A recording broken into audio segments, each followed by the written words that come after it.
Hello, beautiful people of the internet. Welcome back to the 15th, pretty sure, 15. 1-5, yeah. 15th episode of the Games and Culture podcast. As always, I'm Caleb. That's Nick. You know who we are. We matched today. I'm wearing a Venom shirt. He's wearing a Spider-Man shirt. Completely unintentional. I do not ask him if we're gonna wear another thing before. We're so cute. That's all I'm going to say. We're so cute. He, Anyways, he, coming. he is happy about this. I am not. It is a funny coincidence. What can I say? It was very funny. Um, got a pretty decent episode for you guys. Some Nintendo Directs, some Gamescom's news. People still whining about Black Myth Wukong. Just lots of different stuff going on in the world of video games in the last couple weeks here. And so we'll just jump right into it. Last week, we had a Nintendo Direct. It was a double feature Nintendo Direct. It was an indie world and a Partner showcase. partner showcase. And in my opinion, I feel as though they delivered. I don't know about you. I thought it was a great showcase. That was okay. I mean, nothing. I didn't put like super high expectations into it, so I just kind of looked at the highlights of what was announced. I mean, so in comparison to other partner directs and other indie worlds, I felt like this one they just really brought it. It makes me kind of concerned that we may not see another like actual Nintendo Direct for the rest of the year. I think what will happen, because there is some concern about that. Typically, Nintendo does do another direct in September. I don't think we'll do it this year, because what I think they're going to do is, in lieu of that, around October-ish, I would guess, they're gonna do it. They're gonna do a different kind of direct, but this direct will be the Switch 2 stuff. And I'm inclined to believe you because all of the rest of their year's stuff has release dates and everything like that. So there really is no point to do a direct other than to talk about the early part of next year and to unveil Switch 2 for sure. But like I said, I thought this was, they showed off a lot of really great stuff. They gave a lot of release dates. So we'll do Indie World first, because honestly, that was what I was most excited about. I mean, they brought it with this Indie World. First off, if you know from our best indie games, I love Balatro, and so they gave a free update. It was a free shadow drop update to Balatro, featuring cards based on The Witcher, based on Dave the Diver, Dredge, and I'm forgetting one. I think Among Us was one of them. Yeah, Among Us was the last one. And so they're different decks. Like it's a poker roguelike, and so they give you different decks that have different themes and stuff on them. Just really cool. It's titled the Friends of Jimbo update, because I think Jimbo's the Dealer. the dealer Joker guy. So super cool to see. They already alluded that there was going to be like a significant update next year, so this little mini one is definitely just awesome to see, and it's free. Who doesn't like free updates? So and something next thing they announced, something I think you're very interested in, Coffee Talk Tokyo. Yes, I did see that. I played the first one. I haven't played the second one yet, but I like the first one a lot, so I'll probably pick up the third one. Probably on my Steam Deck because of the other two, so, but still. Yeah, looks super good. The art design of those games is really, really solid. Slated for next year. A game that I thought was very interesting. It's called Moth Cubit. It's a RPG where you play this bug in a cubicle, like office setting, and it's kind of just like weird and kind of goofy, and you're like uncovering like weird stuff going on. It comes out next year. Something that we're both very excited about. Sea of Stars is getting a free update. Yes, I saw that. I immediately thought of like, oh god, well, there's some time being sunk. Yes. So Sea of Stars Throes of the Watchmaker comes out next year. It's going to be a free update. And it looks like it's going to be quite significant. Whole new playable area. The main characters are getting totally new themes for their kits and stuff. It's like very circus themed, which is really, really cool. I always like it when DLCs instead of just being like an extension, they offer new things. Because like they could have kept the characters the same, just raise the level cap and call it a day, but giving them whole new moves, whole new ways to interact with the environment. It looked like there's also new companions that will be with you on your adventure. So uh, looks really solid. Comes out next year. Very excited for that one. Cause Sea of the Stars was one of my games of the year last year, and was on my top indie games list that we did a few episodes ago as well. So Mhm. very Yeah, exciting no, stuff. yeah. Possibly the weirdest announcement: Power Wash Simulator gets a Shrek update. I didn't hear about Yep, this. A Shrek update? yes, a Shrek update. So there will be What 3 locations from the are you Shrekiverse that are you'll you be are able you to clean. are you power washing the swamp? You're power washing the swamp, and the Where's Dragon's this? Lair, and Farquaad's castle. Why are you doing in my swamp power washing it? And then like your character, your washer person can get like a suit of armor like the one that Shrek wears as like a downloadable outfit. So um the something that impressed us at Summer Games Fest, Neva gets its release date of October 15th. That was that indie game with the wolf with the So, antlers. wasn't that same one who came from the developers of Gris or something like that? Yes. Yep. Okay, so I thought. Yep. Okay. Morsels is this like weird roguelike, comes out February of next year.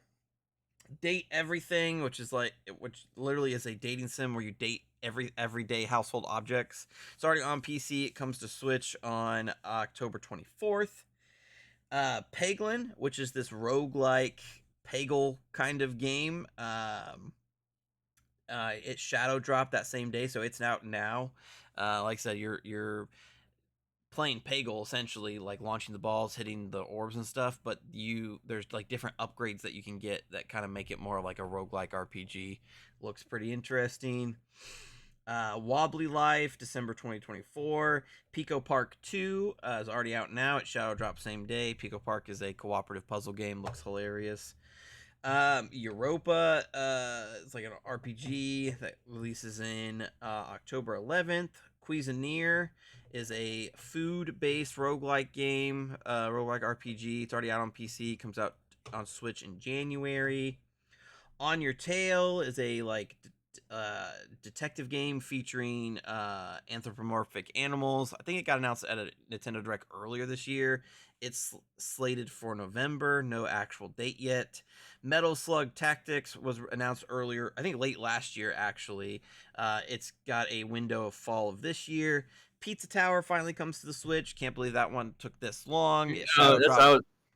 I was wondering about it because I'm so I was announced like good, fine, do well on the Switch. I'm just surprised it took this long. Yeah, Yeah.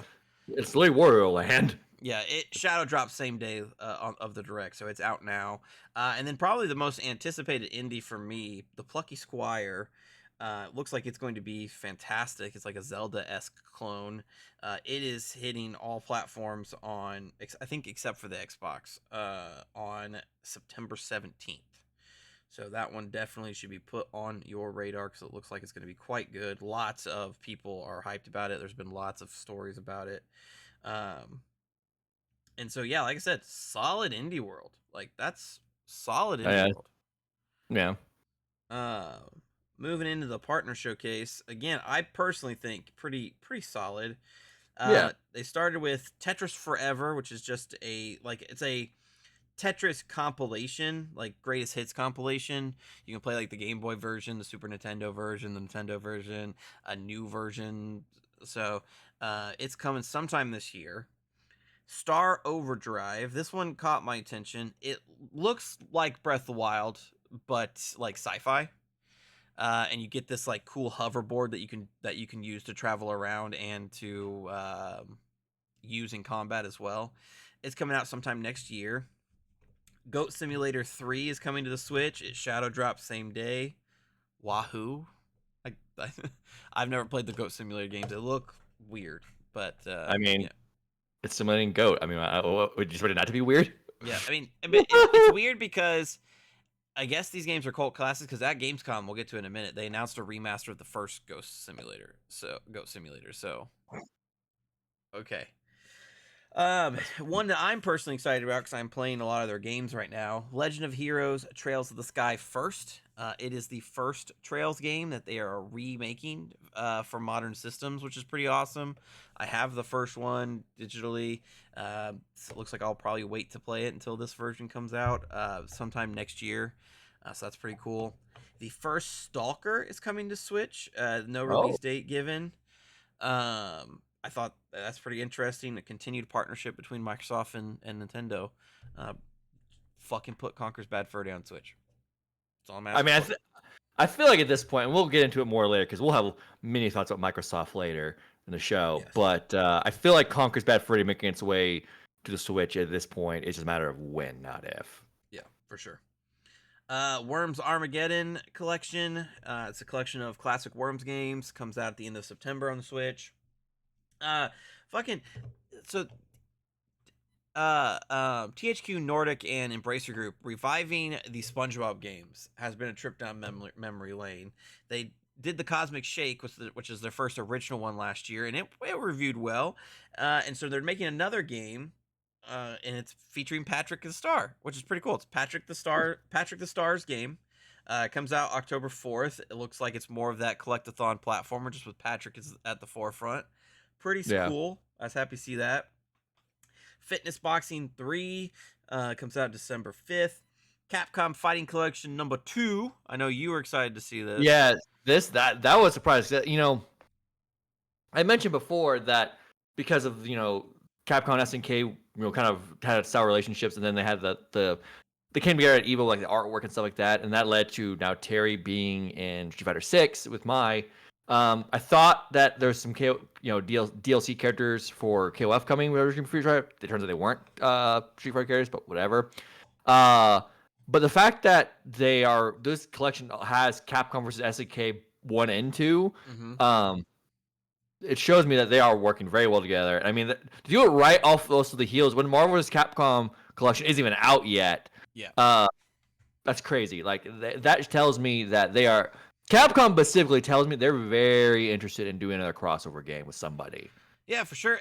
And what excited me about this collection is they put in some weird picks. Power Stone 1 and 2 are in there. Mm-hmm. I texted our good friend Taurus, who's a huge fan of Power Stone. He was elated.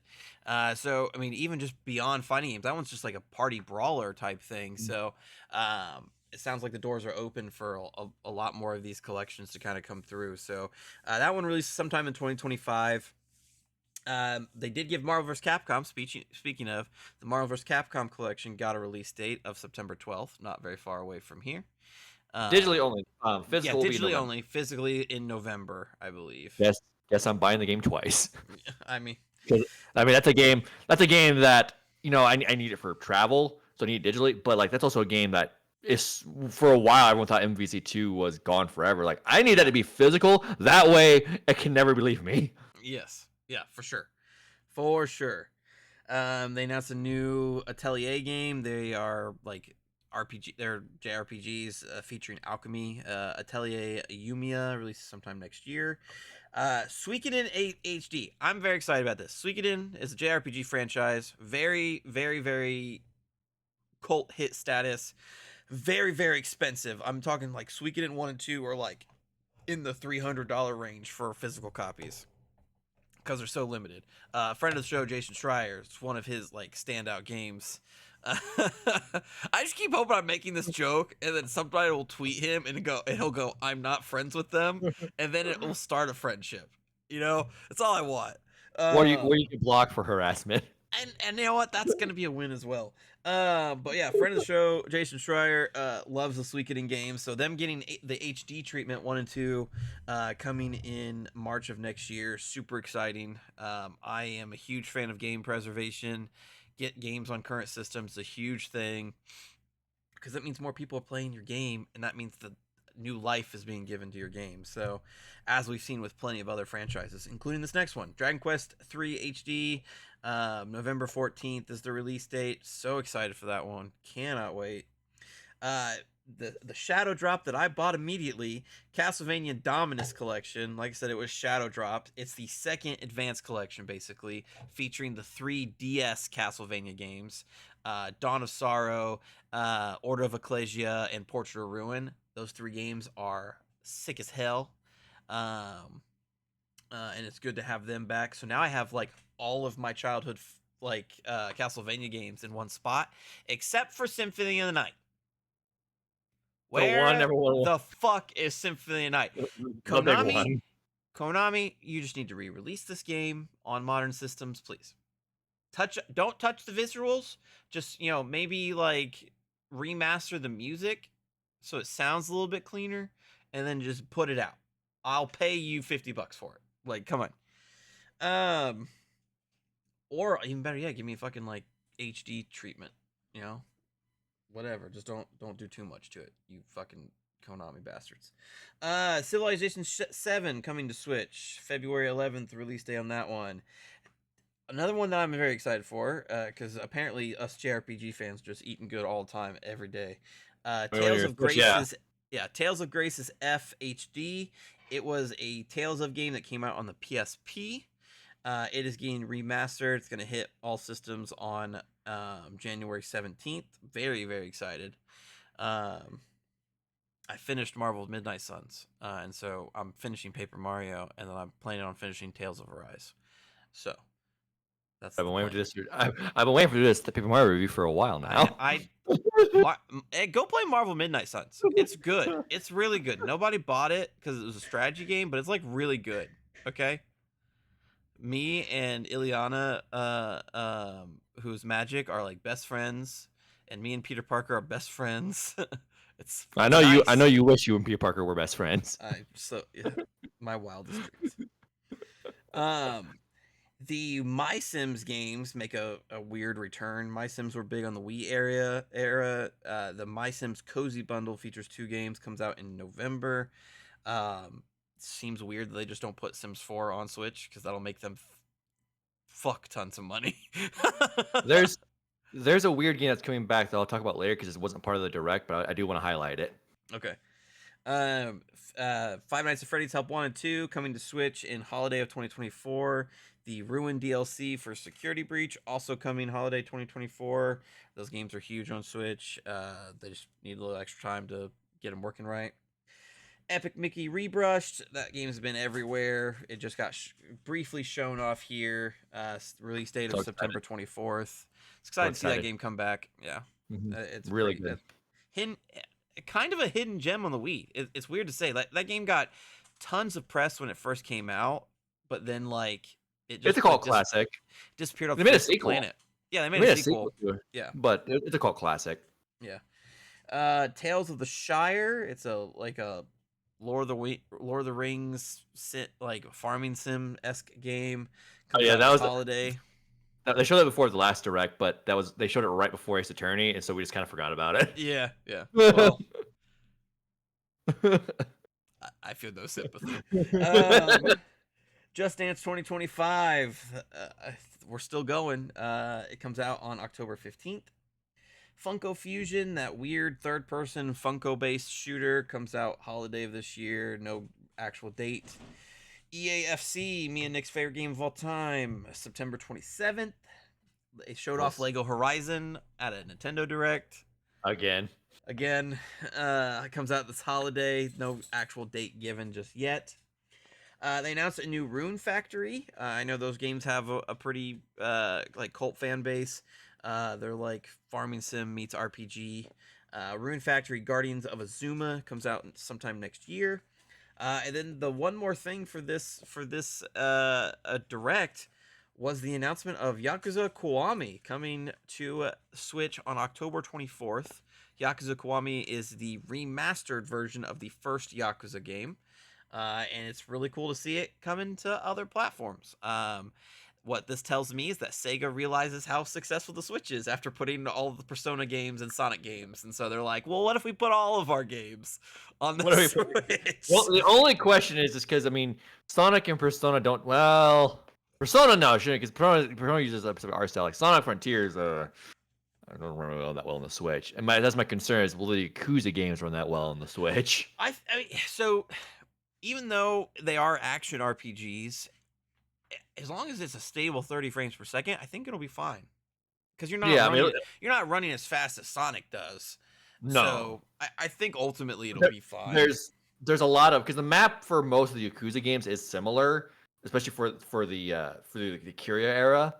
Um, but there's a lot of lights and neon stuff around, and there's a lot Yeah, of for NPCs sure. walking around. So it's more the assets that are the problem. Yeah, and I think that will be somewhat of an issue. It's definitely not going to be the nicest looking version of Yakuza No, Kiwami by any means, but I mean, just pay on PC if you want, graphical fidelity out of that game. all Yakuza games are Steam Deck compatible.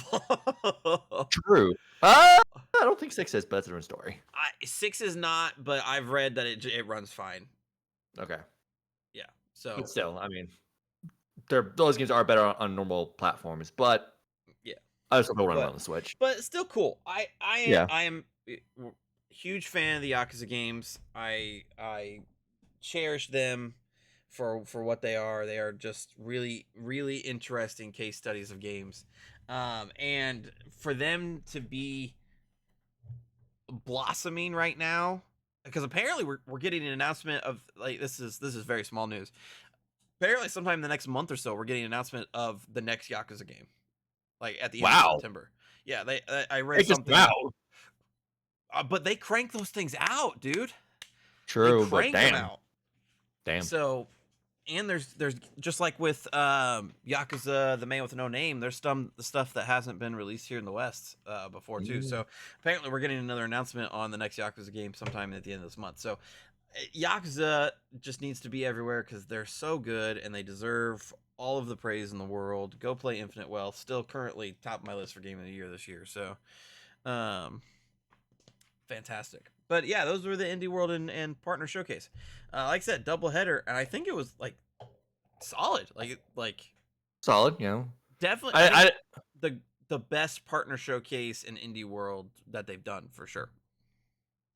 I mean, I don't think have they done a double header before like this? They've never done a double header, but I'm talking about if you take them individually, compare them to the rest of their peers. I think that this is the Possible. best partner showcase in the best indie world.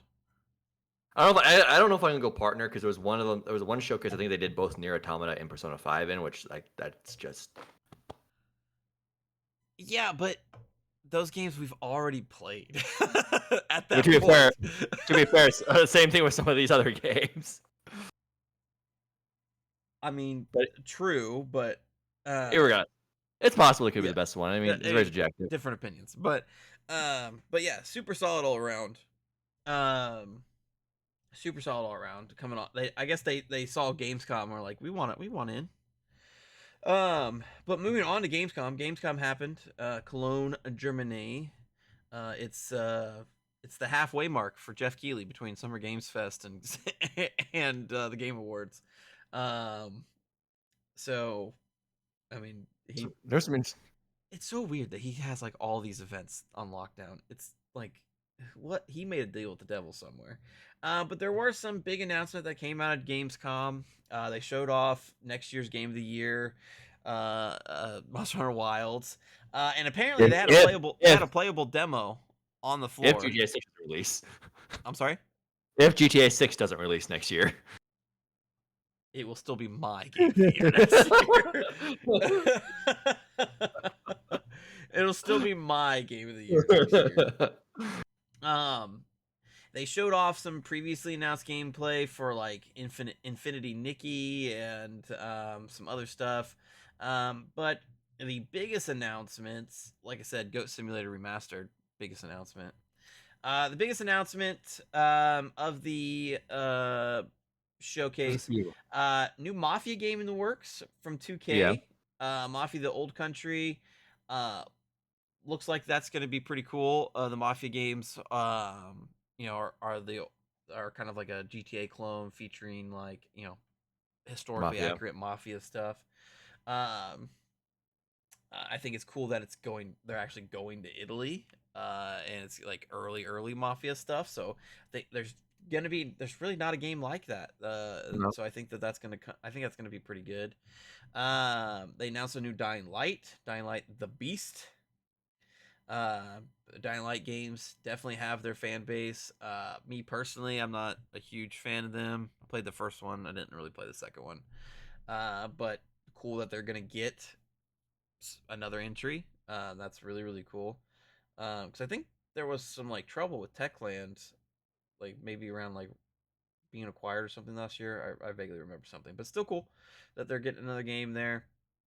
And then the two biggest announcements, we'll start with the non-controversial one.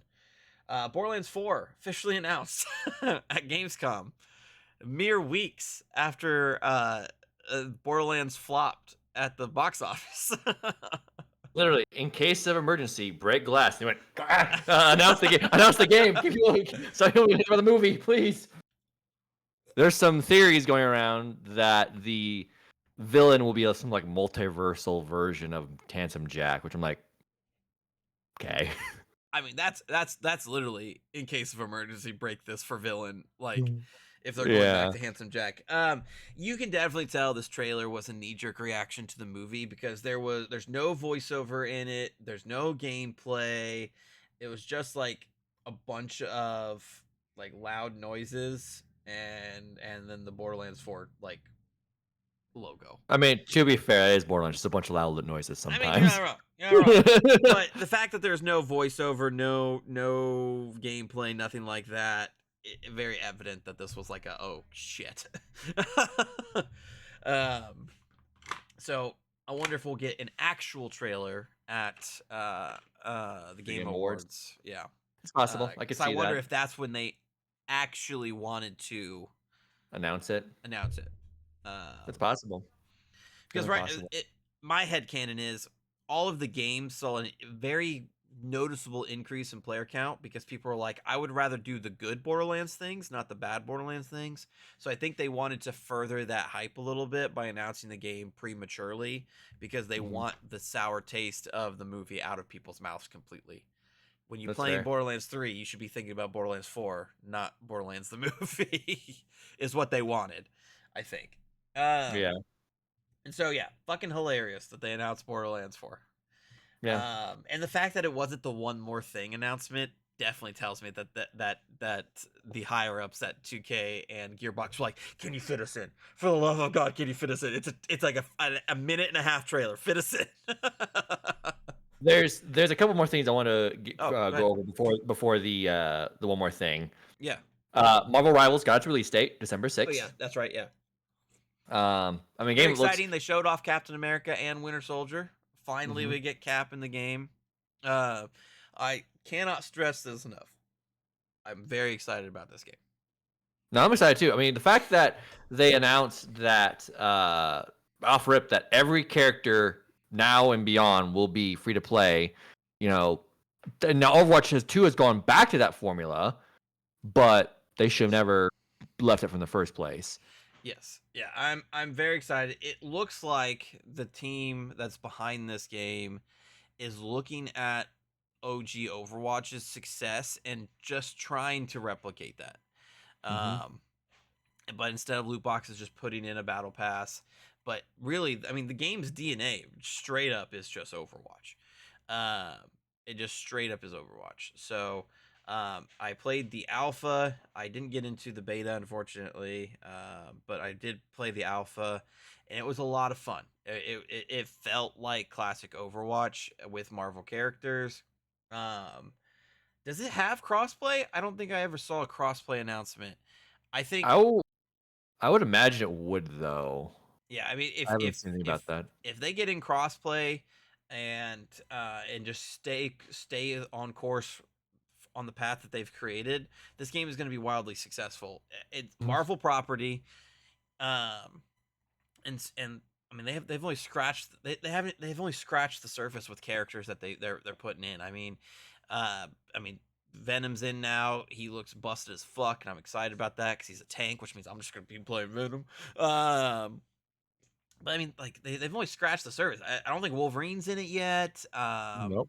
Uh, We have Jeff the Land Shark. Jeff the Land Shark's fucking sick as hell. I hope he's a fucking character. His No, he's it. He's shout out in. to oh, he is? I don't. Oh, He's in. He's I a gotta look character. that up. He's in. I gotta look that up. For people that don't know, Jeff Landshark is fucking hilarious. Go read Jeff Landshark's comics because he just gets into mischief and it's fucking hilarious. He's the cutest thing on the face of the planet.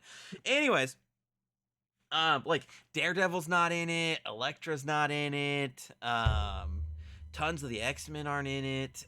So this game is only going to grow in size and scope, and monetization is going to be super solid as well, as long as they can keep prices at a measured level. But I mean, because there's they're so going to many have a battle pass. Battle passes are going to have the skins in them. I think the there's so battle many skins passes would be a have. really cool avenue to do like original suits for everybody that aren't in the comics, and then True. using the shop for the well-known suits. I think that'd be really cool mix of old and new, because then you could do themed battle passes like Overwatch 2 did did an Olympian god theme. Take that theme, put it into Marvel. Like, what would these characters look like as Olympian gods? But then, if I want to buy the fucking black suit for Spider-Man, I just go to the fucking shop. And Yeah. as long as they keep prices at a fair range, that nobody's gonna complain.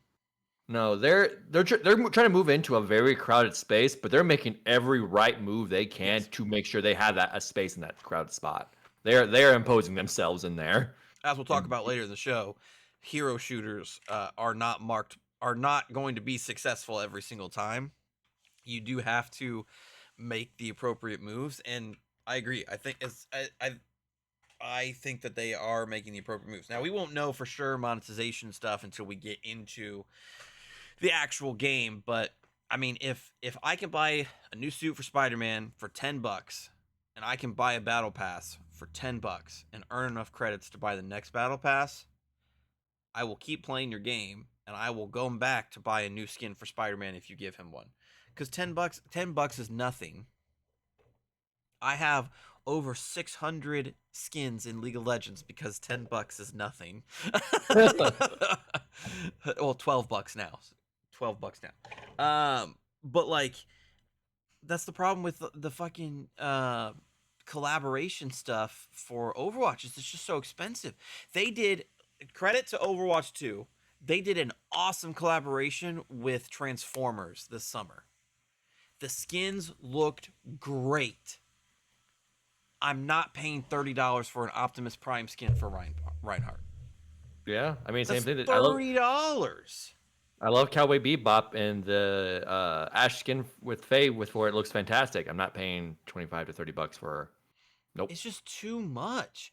And that's in a game where I don't even get to see my character because it's first person. I'm paying you $30 for me to look good to other people. Or when I use an emote. The best thing about Marvel Rivals being third person is that I'll get to see me wear the anti-Venom suit on Venom. That's also why I love Fortnite, because it's third person, so I can see the skin I bought. Yeah, I am a proud owner of an Iron Spider suit because of that. I knew you had no willpower to resist it. I knew it. Marvel Rivals is a game handcrafted for me. Oh, It makes me very concerned about how Tencent knows me that well. That's all I'm saying. You cried tears of joy. Your wallet cried tears of sorrow. No, my wallet went, oh, shit. Here we go again. But yeah, no, I agree. Marvel Rivals is going to be a hit. I am concerned about its release date. It's a little late, December 6th. It's very late. December is the time where things go to die. Speaking of Marvel Midnight Suns, it was released in December of 2022 and nobody fucking bought it. So I am concerned about that, but with it being free to play, it is a little bit different. Yeah, it's a different ballgame. So it's not you're not competing for people's dollars in that space. Yeah. So you're just, in this case, you're just competing with people's time. And yeah. So that's why I think maybe they should have pushed it to January.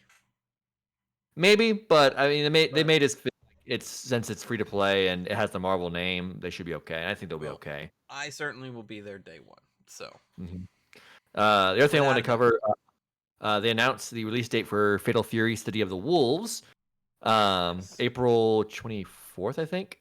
A little ways away, a little farther than I thought it was going to be. Looks good. They announced Mai Shiranui is going to be a playable character in it, which I'm not surprised.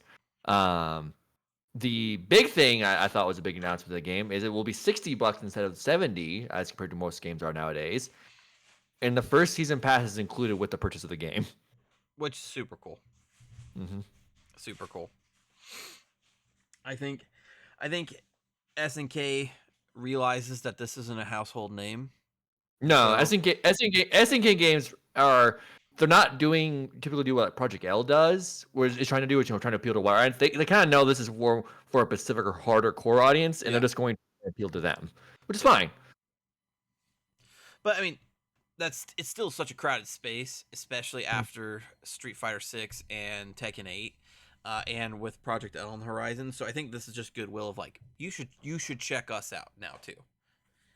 Whether you have experience with like King of Fighters or other SNK games or not, maybe you're a fucking obsessed with Street Fighter 6. Come check us out. We'll give you a pretty good deal. That's all I'm saying. Yeah, no, I'm excited for it. I mean, I'll pick it up day when it comes out. And I will listen to your opinions on it. Day one when it comes so let's get into the final announcement. So, final announcement of Gamescom was Indiana Jones. They showed off more footage. Before we get into the shit we're gonna say, let me be clear. I'm excited for this game. I think this game's gonna be really good. I'm really excited for this game. I'm iffy on it. I think this is gonna be the best Indiana Jones property thing that's come out in the last 20 years. I mean, yes, but the bar is in hell. I mean, yeah, but I legitimately think this game looks pretty good.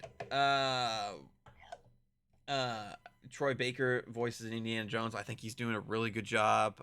The visuals look spectacular. I'm not 100% sold on it being first person, but yeah, but I'm willing to give it the benefit of the doubt. You know, like we saw with Resident Evil 7, first person can radically change your perspective on things. So being that close to the puzzles and to the conflicts that are going to be happening in this game may lead to greater immersion. Who the fuck knows? Well, I thought the puzzles were in third person and the combat's in first. So they're doing. No, the puzzles are also in first person as well. Oh, the whole thing's in first person. Yeah, except for like when you're like swinging on stuff on your whip and stuff like that. Cutscenes are not in first person, but we'll see. We'll see if it does. I'm excited to play it. It's released on a PC same day. Release date was given December 9th. Again, we just talked about weird, really late. Really late.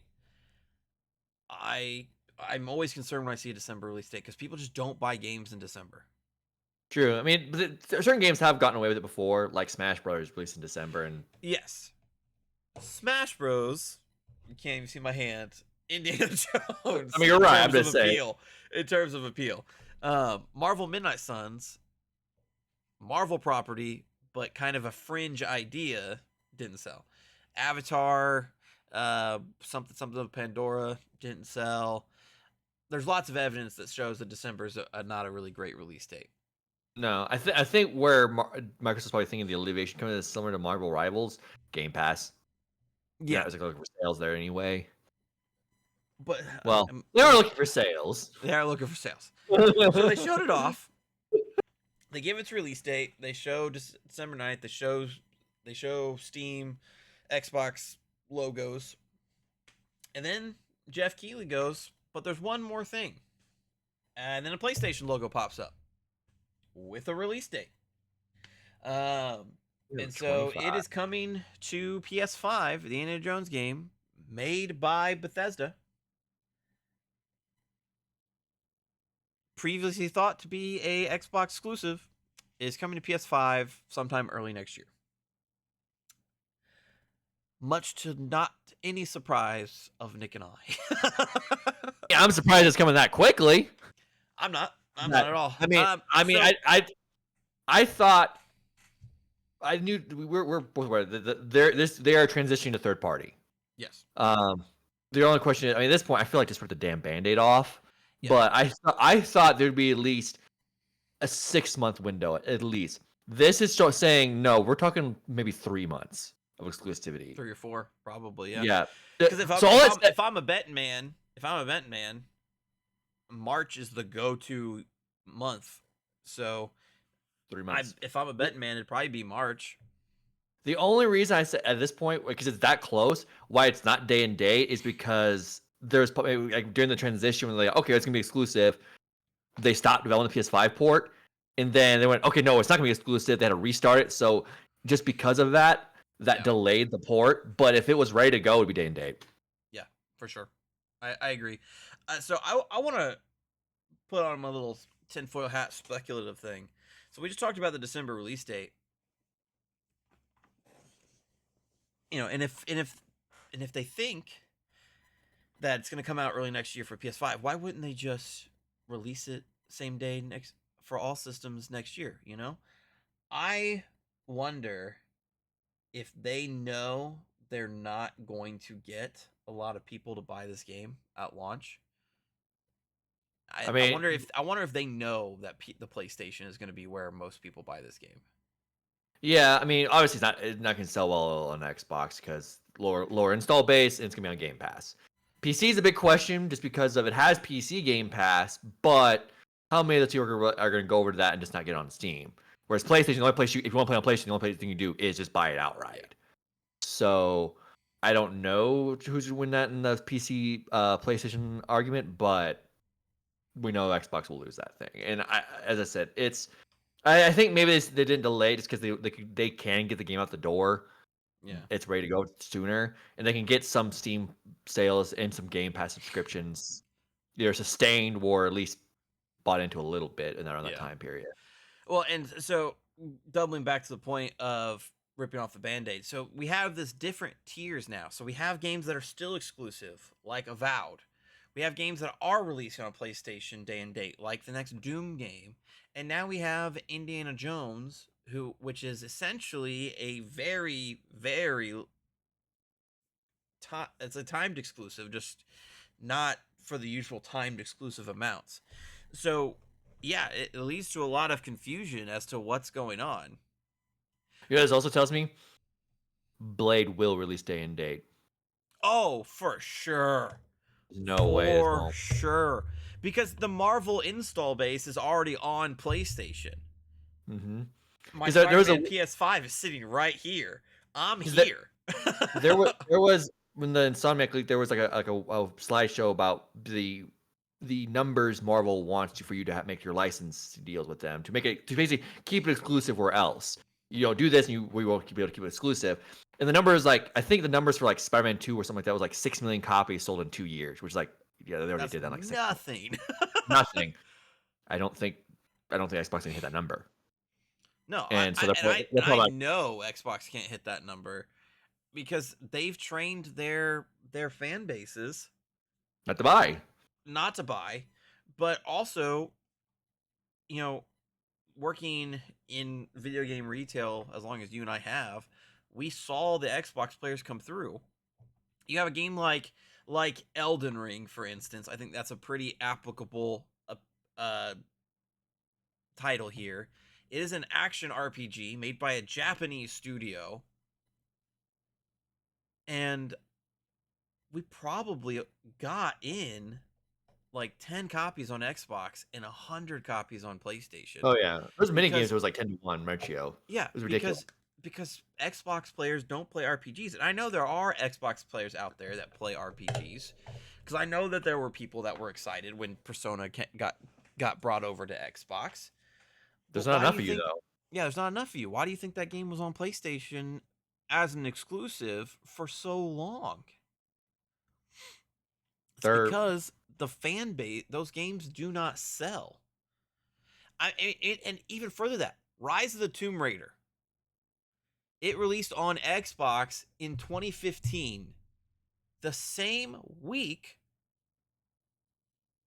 that Fallout 4 came out, and nobody bought Rise of the Tomb Raider. A year later, Rise of the Tomb Raider came out on PlayStation, and it was like a big fucking deal because people on PlayStation bought Tomb Raider. That's a name that's nearly synonymous with PlayStation. Yes. So for sure, Blade will be day and date. I bet you Disney and Marvel are like, yeah, yes, you're doing that because people on PlayStation are going to buy that game hand over fist. Especially if we got Spider-Man 2, Wolverine, then Blade, like that's Marvel heaven right there. They eating good. And Marvel's not going to go to Sony and say, "Hey, you can't release these you have to release these games on Xbox," because they're making the money. The original Spider-Man game sold 3 million copies in 3 days. 3 days. And in 6 months, it sold 11 million copies. Yeah. Went to. Like, as I said, this is, to me, it is the sign of things to come.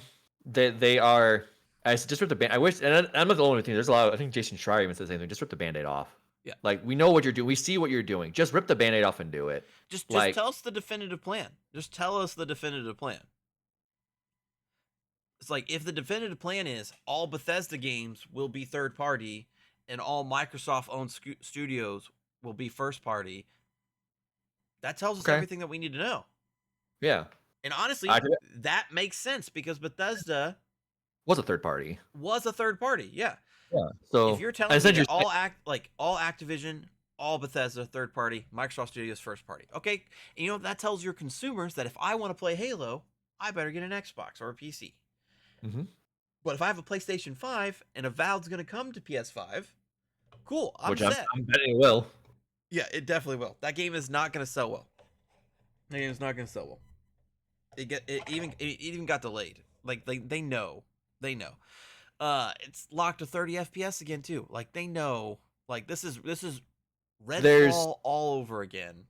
There's some rumors, so I'll take it with a grain of salt. But the theory makes sense. Gears of War E-Day is coming out, which is a phenomenal idea. Yeah. There was talks of why they go with E-Day instead of just doing 6 and completing that story. It's going to release on the PlayStation. Probably day and date. And why would you put the 6th game in the story first for people who never played the game before? Why not just start at the beginning? Yeah. And I can argue with that. Like that makes perfect sense. Why you would go to E-Day first, going to PlayStation first?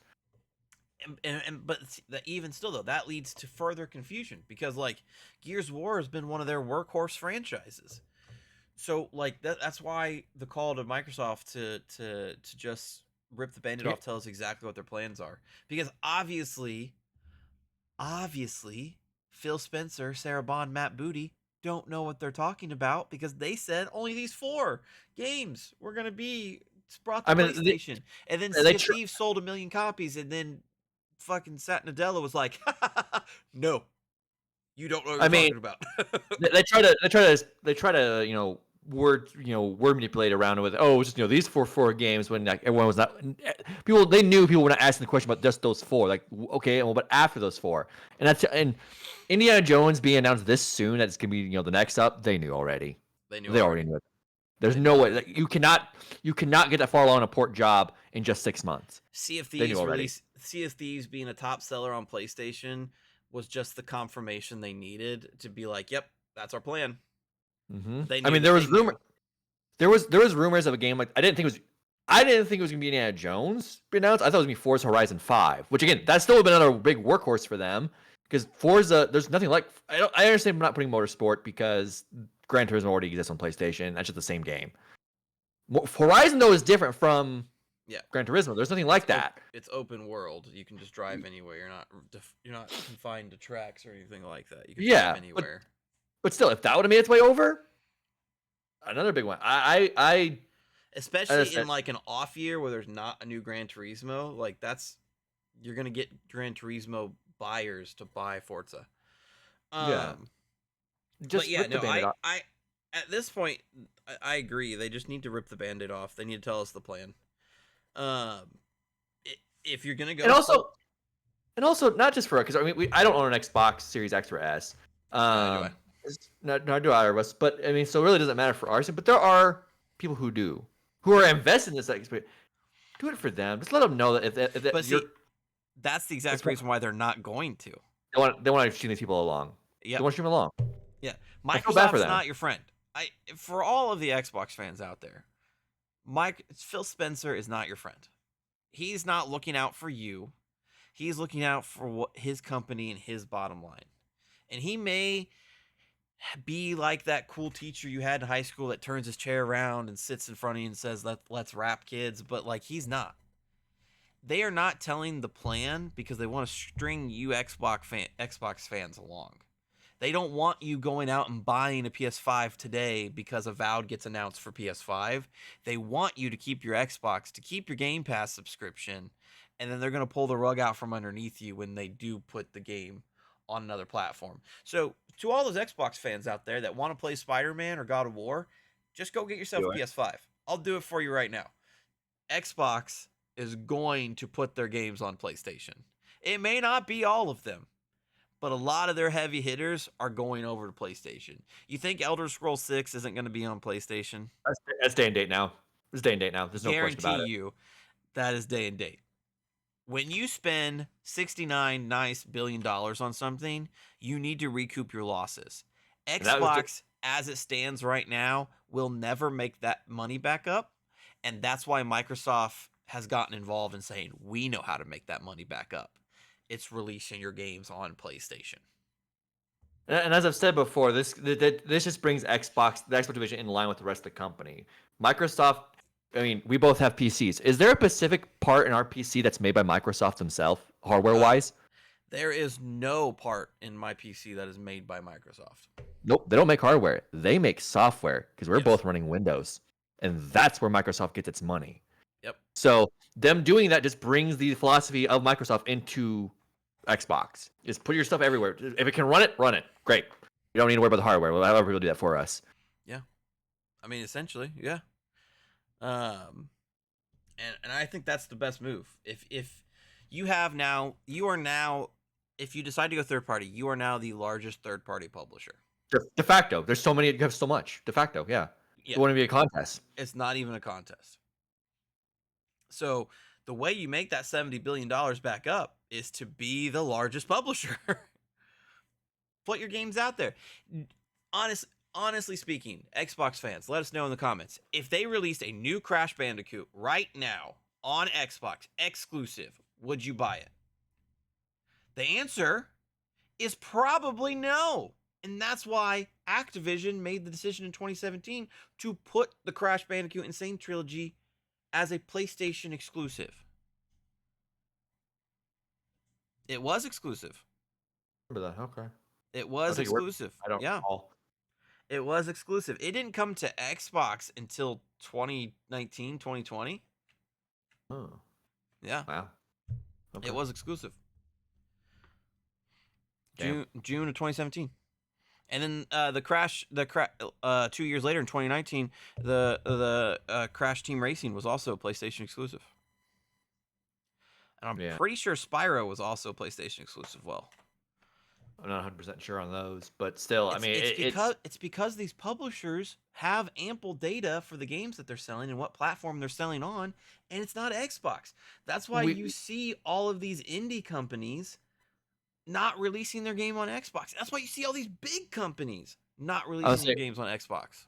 We just talked about Marvel vs. Capcom earlier, and that's not released on Xbox. But also, they just announced the other thing we announced, the Capcom 5 Collection 2 with Marvel vs. SNK, not Marvel, Capcom vs. SNK. It also is not coming to Xbox. Because Capcom knows their sales data for things. They know that people don't buy fighting games on Xbox. So why would they release a fighting game on Xbox? So now when you have this gigantic catalog of games from all different kinds of genres,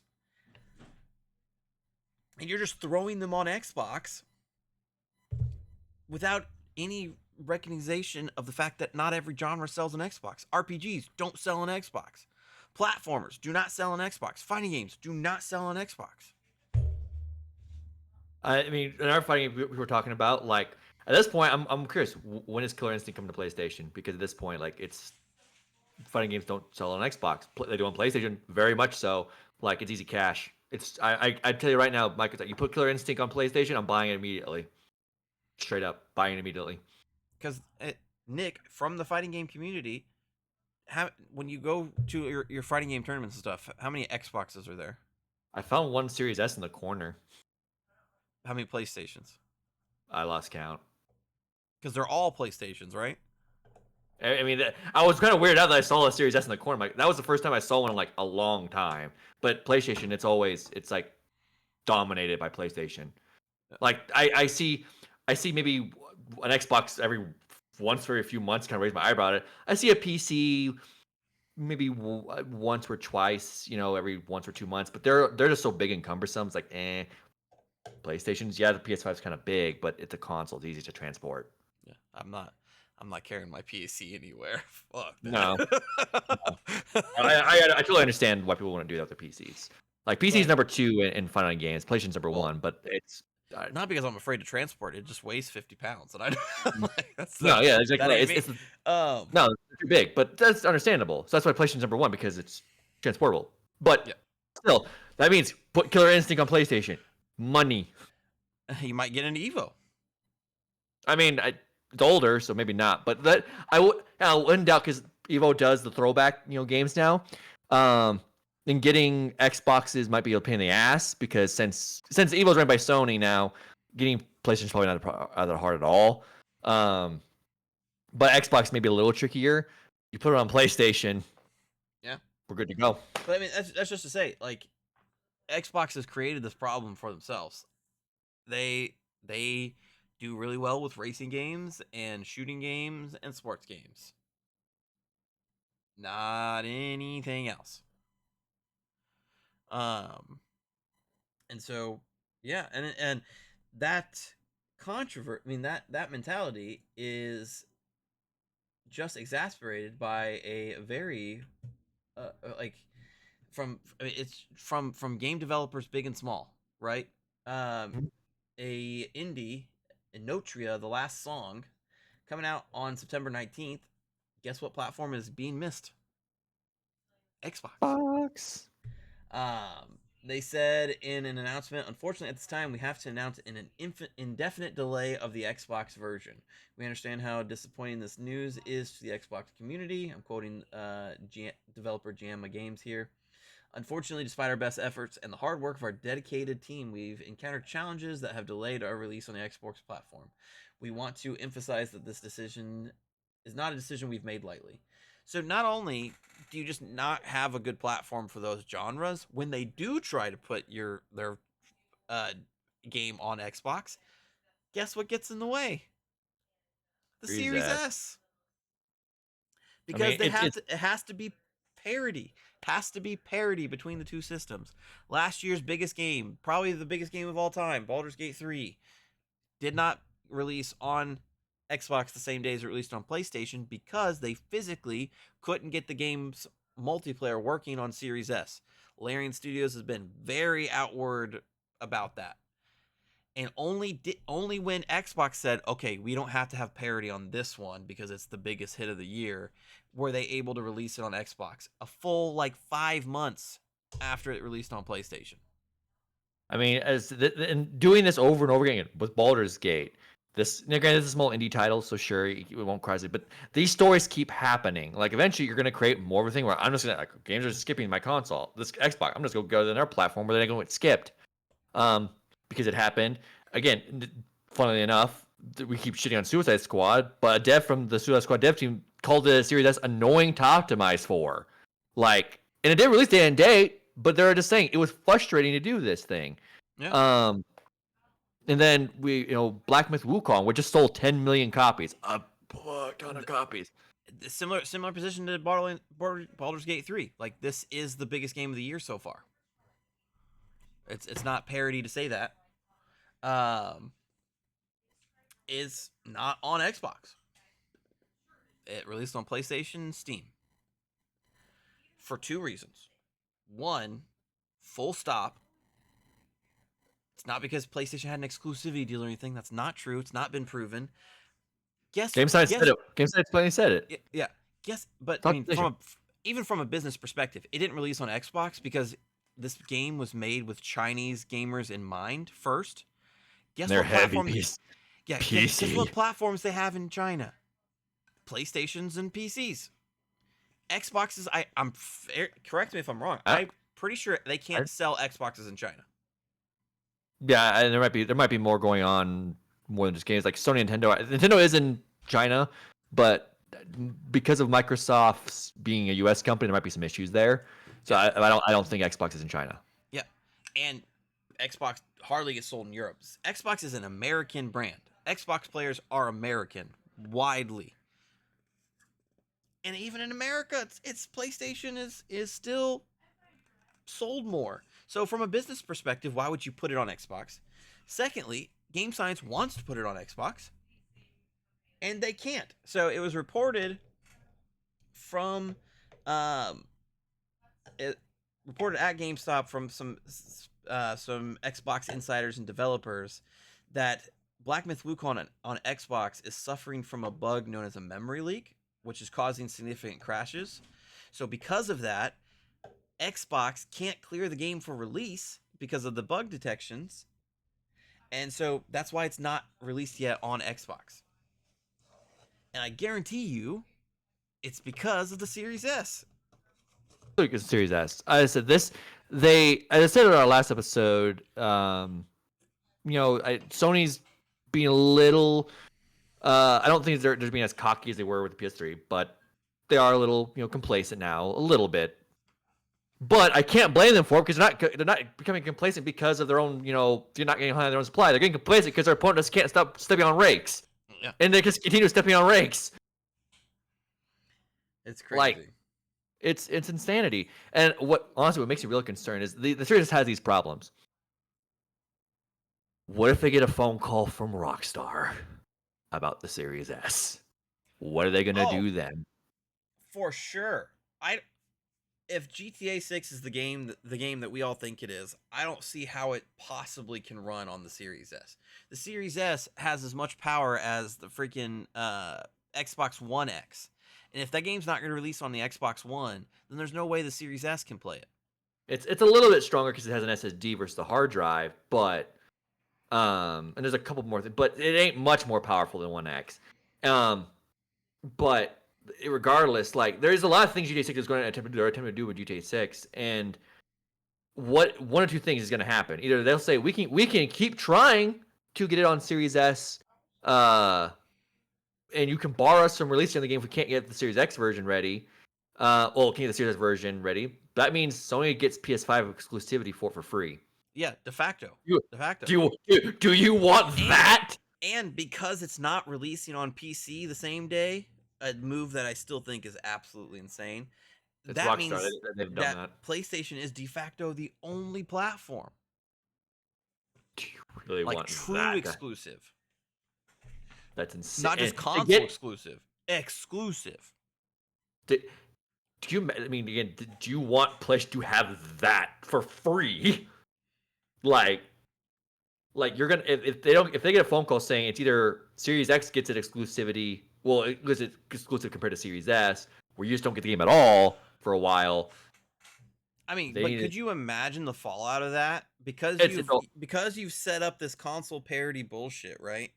Like people bought the Xbox Series S. I would always try to convince people not to because it's a waste of money. Just buy the Series X. Anyways, all those people that did, thinking they're gonna play GTA 6 on launch day, and it comes out that it's Series X exclusive. Oh my god.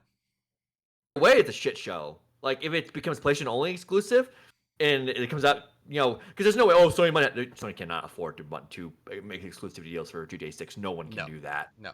Um, Grand Theft Auto is the highest grossing entertainment property of all time. yeah, No. there's no one can afford money at that.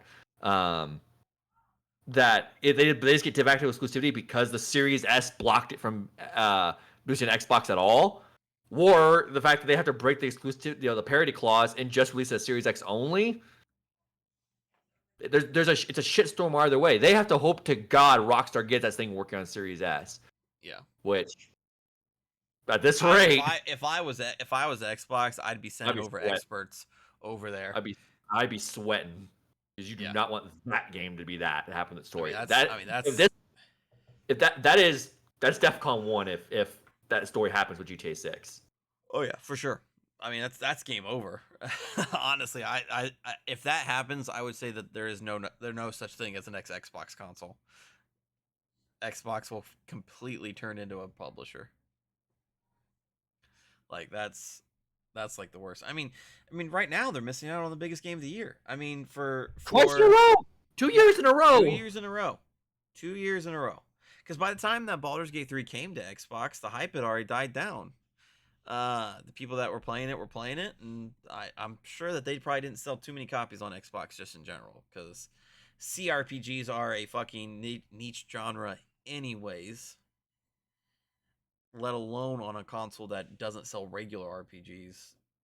So, yeah, 2 years in a row you're missing out on the biggest game of the year because you overpromised and underdelivered on a console. Like simply put. And like we said, Microsoft is a software company. Just make the software. Just put the software. Slap your name on it. Make your money off of everybody in the gaming sphere. You don't need to make consoles. I mean, I haven't owned an Xbox since 2017. I was given an Xbox One X, and I had it for 6 months, and then ended up selling it because I just never played it. I ended up never playing it. The only thing that I did play on it consistently was Soul Calibur 2 HD, which isn't even an Xbox title. It's just my favorite fighting game of all time. I had an Xbox One S because for some reason the PS4 Pro couldn't play 4K Blu-rays, but the One S could. Yes. So I'm like, okay, I'll buy One S, but that was it. Now that the PS5 can play 4K Blu-rays, I have no reason for an Xbox at all. And I mean, I have a high-powered gaming PC. It's my primary gaming device. You thankfully have released all Xbox games on PC day and date. And if there ever was one that I would be interested in playing, I will buy it on my PC. Indiana Jones will be played on my PC. Better yet, if it's Steam Deck compatible, which most Bethesda games are. So, probably play it on my trusty Steam Deck. But, yeah. I mean, 2 years in a row, you're missing out on the biggest game of the year. I'd be honestly, I'm starting to get concerned about Monster Hunter Wilds. That game looks incredible. How is that gonna run on the Series S? I mean, so it's just these are all of our questions, but this whole thing, and then the games, the games you port PS5, it's all a perfect storm, just swirling around them. Yeah, like it all creates, but just 5-1 is the current ratio of PlayStations to Xboxes being sold. 5-1. And like I said, both of us working in video game retail, we saw it firsthand. Yeah. I mean, how many? I mean, there was a point in time where I felt like we could go back to the back room and just wipe off dust off the Xbox boxes. Yeah, no, it's 100% what would happen. 100% what would happen. Once we started consistently getting both consoles in, we would constantly be sitting on 5 or 6 Xbox Series X's, and we would get in shipments of 18 PS5s, and they'd be gone within a week.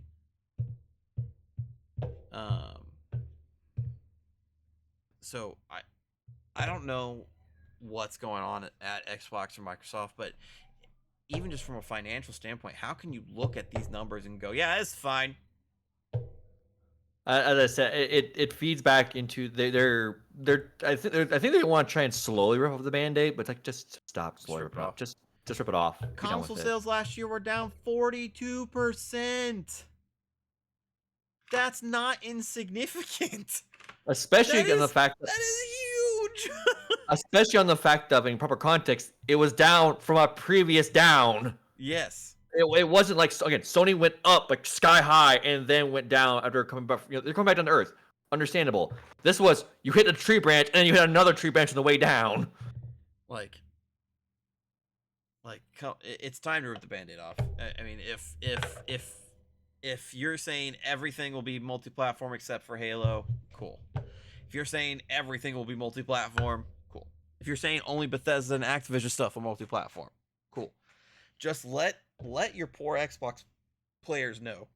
Because I will say the one thing about Xbox, they have developed very clear parasocial relationships with their players, and they have fooled their players into thinking they give a damn about them. But even still, like, you owe it to them for sticking with you. Let them know what the plan is so that they can adjust their lives depending on it. If that's going out and buying a PlayStation, cool. If that's coming to grips with the fact that Halo's going to be on PlayStation, cool. Like, do something. Don't just leave them high and dry, because that's what they're currently doing. They don't want anybody to run out and buy a PlayStation right now, and that's the only reason they're not saying what the plan is. Like, full stop. That is the reason. I mean, I think there's. I don't know. It means there's still like a power struggle between Phil Spencer and Satya Nadella still going on, because like Phil Spencer still wanted to try and turn it back around, and Satya Nadella's telling no, I don't know. Because even I think it's a good segue to kind of bring up again what's going on there.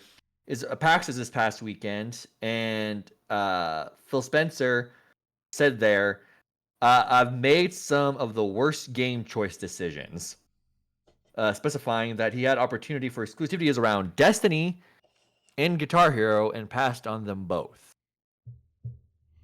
He also, remember, it did this with, not specifically Spider-Man, but before Spider-Man was made for PS4, Marvel went to Microsoft first and asked them, hey, do you want to make an exclusive game after one of our characters? Because Activision wasn't it. And they said, nah, we're going to focus on our own stuff. Which at the time, what stuff? It was stuff. Yeah.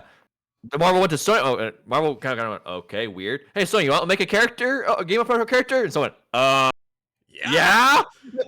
Do you want to make a Spider-Man? It doesn't have to be a Spider-Man. No, it's going to be a Spider-Man. It's going to be a Spider-Man. And then it's going to be Wolverine. Like, the most baffling thing with this is, I understand, as I said before, Phil Spencer did stop the bleeding from 10 years ago, like when the Xbox One first came out. Yes. He only stopped the bleeding, though. There was still healing that needed to be done, and he didn't do it. Well, I mean, even further back than that, Phil Spencer was one of the heads that did the repair process for the Xbox 360 Red Ring of Death. Like, he was one of the ones pushing for, like, we should do this. It's going to cost us a loss, but it's going to gain us player sentiment. And it did. It did. That decision saved the life of Xbox. But then after that, you did nothing to grow that life. I mean, the PS3 came back from a massive deficit and still ended up selling more than the Xbox 360, because in the last 5 years or so of the not 5 years, that's a little rough. In the last 3.5 years of the Xbox 360's lifespan, there just wasn't any content. Halo slowed down and Bungie left. Gears of War slowed down. I mean, 3 and then Judgment were the last two on the system, and nobody liked Judgment. I mean, like, I think in the last couple years of the lifespan of the Xbox 360, there's only 2 games that stand out in my mind: Skyrim and Grand Theft Auto 5, and those were not made by Xbox. Those are nice. Versus PlayStation, who started off strong but had this massive resurgence thanks to the likes of Resistance, Killzone, God of War 3, Last of Us, and Uncharted carrying the brunt of the weight. Like, I think we like to forget, but the first Mass Effect was Xbox exclusive. It was Xbox exclusive because that was the pull that Xbox had, and then they lost it. Like, I don't like, but as I said, the thing I want to highlight was I've made the minutes of that decision. Like, yes, that's the problem, Phil. And it doesn't seem like he says later in the thing. So I've passed some of the worst, like I've made some of the worst game choice decisions. He says, I'm not a regrets type person. Maybe that's a fault of mine, but I passed on so many games. I could look back and say but no, we clench his fist, and then but no, I try to look forward and be positive with the things that we are doing. I mean, I understand some need to be positive, but sometimes you need to be realistic and admit you fucked up. Yeah. Like I mean, positive thinking isn't gonna fix the problem sometimes. So I need to be honest because there's an old saying: "What's the first step to solving any problem?" admitting there's a problem. Yeah, and that's a negative. That's a negative thing to admit that, but you gotta do it to fix the problem. Absolutely. Absolutely.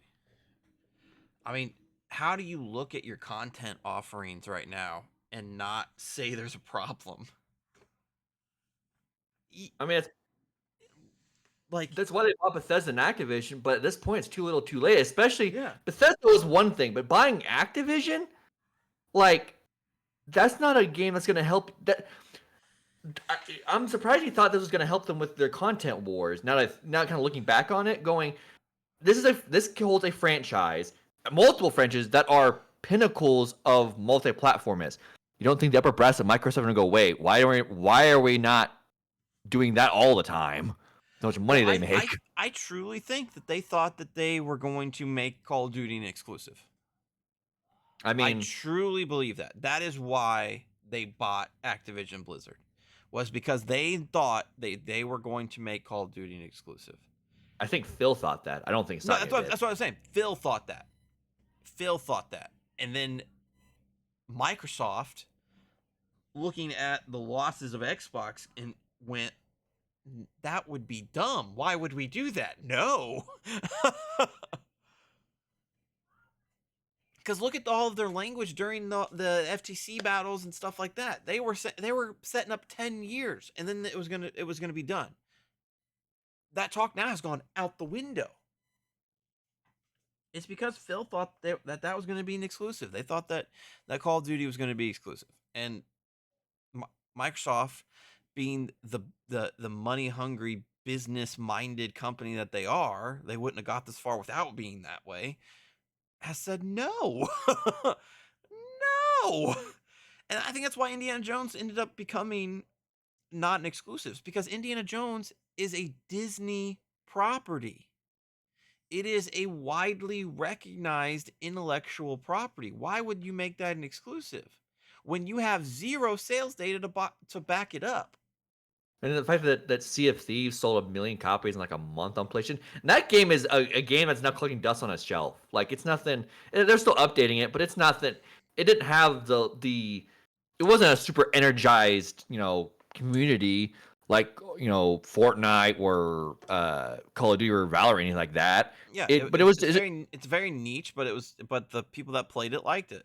yeah, it was trucking along, and you just got 1 million sales off of just throwing it on PlayStation. That game came out in what, 2017, 2018?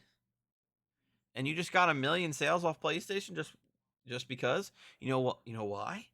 Because people were interested in that game on PlayStation, but they didn't think that it was worth it to go out and buy an Xbox. Because that was probably the only game that they would play on it. And Satya sees that and he goes, "No, no, no! I want full slate now, Yeah. because I can make money from these people." Yeah. Because their install base is 5 times. So if you release a game that's going to sell 1 million copies on Xbox, it's going to sell 5 million plus on PlayStation. And that's 5 million times 70 more dollars worth of revenue. Like, who wouldn't make that decision? Mm-hmm. You're insane if you didn't think that this was the future. Because how else is Xbox going to make $70 billion back to pay back Daddy Microsoft? It's just not going to happen. You think of Avowed is going to make $70 billion? Because there's another way you can make that $70 billion back: cutting console R&D. Because they've already done that too. They're still working on a console, but now they're working with the Surface developers to make the next Xbox. Yeah, so it's not even an Xbox only team making it. Mm-hmm. Xbox fans, I feel for you. I really do. Go out and buy a PlayStation, play God of War and Spider-Man. Feel a little bit better about your surroundings. The writers on the wall, guys. Like, just it's time to abandoned ship. It's not it's undeniable at this point. I won't even say abandoned ship. You and I both have long said we just want everybody to be Yeah, successful I because want when everybody's actually competing, that's when we get the best games. again the Everybody seventh gen. everybody hails the Sega and Super Nintendo War of Consoles as like one of the greatest. Nintendo Sega does what Nintendo don't, blast processing, all of that shit because they pushed each other to put out more and more creative and fun games. Yeah, And we I was got gonna a say repeat of that in the 7th gen with the Xbox and PlayStation. this is gonna be weird. A lot of people hate console warring. I'm gonna say this: console wars is good. Yes. Console wars are good because it means competitive. But we don't have a console war right now. We just have We basically have we PlayStation. have a console bloodbath. Yeah, basically, PlayStation has Xbox in the corner of the ring and just keep just punching them repeatedly over and and over again. Like and Nintendo's the ref. and they're hanging on just the kind of ed- watching. hanging on the edge of the ring, looking at the audience and saying, "Hey, you want to play some Mario?" Yeah, like the audience saying, like, just stop beating on the poor guy. And it's it's like, it's referee Mario from Punch Out. yeah, like that's what's happening. Like this isn't a battle, and that's why Sony's gotten a little complacent because they don't have a competitor. Yeah, They're not competitive at this point. yeah. Nintendo's doing their own thing. Sony and Xbox were direct competition, and Xbox hasn't been competition for 15 years now. I mean, it's that simple. Um, but you know what? Enough about the good old Xbox. Let's talk about some other shitty ass companies. I know we mentioned Suicide Squad and we didn't talk shit about them then, but now we're going to. Very short, very short streak they had of good news, didn't they? Very short streak. It was announced literally day of This recording. morning. Literally day of recording. That Suicide Squad developer Rocksteady is facing some layoffs. This was inevitable. Suicide Squad famously released in February, shat the bed immediately, and ended up being a $200 million loss for parent company Warner Brothers. So layoffs were inevitable. And honestly, this is just the start. It is not the end. So, Oh. quoting Game Rant's article on it, um, Rocksteady staff recently informed informed Eurogamer that there were redundancies at the studio. According to a new report, Rocksteady's QA department has been cut in half over the last month, shrinking from a 33-person team down to just 15. While many factors have contributed to this decision, Suicide Squad's poor sales were directly cited as a reason for this restructuring. The loss of multiple staff members will result in a lower quality product, according to Rocksteady senior management, putting the future of Suicide Squad at risk. Honey, it was already at risk. Nobody's I playing mean, that game. is it really? Can you really call it at risk if the bad thing already happened? That's what I'm saying. That's what I'm saying. The layoffs include not only junior staff members, but also several employees who have been part of Rocksteady for many years. In I August, mean, Warner Brothers reported a whopping 41% fall in revenue from its gaming division due to Suicide Squad's weak performance. I would say, grain of salt with that. They're That's going to be in direct comparison of Hogwarts Legacy sales, which Suicide Squad was never going to reach those numbers. So grain of salt there, but still, I mean, Suicide Squad was always going to be a loss in comparison to Hogwarts Legacy, but its monumentous loss is really what's fucking terrible.